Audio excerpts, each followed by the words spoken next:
பட்டுக்கோட்டை பாட்டுக்கு மட்டுமல்ல, இங்கு பாசத்திற்கும் பண்பிற்கும் எந்த குறையும் இல்லை.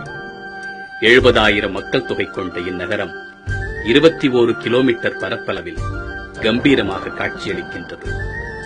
வளர்ந்து வரும் தாலுக்காக்களில் தலைநிமிர்ந்து தனி சிறப்பு பெற்று வருகின்றது. இந்த திரை நம் நகரம் வளர்ந்து வரும் பாதையையும் வளர்ச்சிக்கான வழியையும் நம் மக்களுக்கு எடுத்து சொல்லப் போகிறது என்பதில் எந்தவித ஐயமும் இல்லை. பட்டுக்கோட்டையின் பாதுகாப்பு தெய்வமாக நாடியம்மன் அருளோடும், பண்புகளை போதிக்கும் பள்ளிவாசல் துணையோடும், தேவைகளை போக்கும் தேவாலயங்களின் வழிகாட்டுதலோடும் இந்நகரம் எண்ணற்ற பழமையான பல சிறப்புகளுக்குரியது.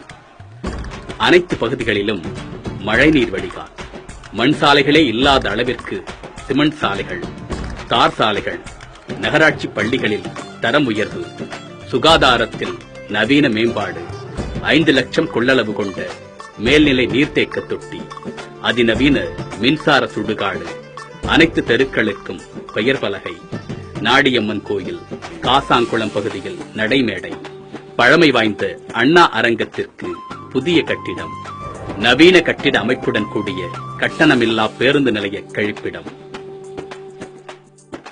அம்மா உணவகம், அம்மா மருந்தகம், ஆரம்ப சுகாதார நிலையம் என இந்நகரம் கடந்த 5 வருடங்களில் எடுத்து வைத்த ஒவ்வொரு கடினமான பாதையும் வளர்ந்து வரும் நகரின் சான்றாக வெற்றி படிக்கட்டுகளாகவே மாறியுள்ளது.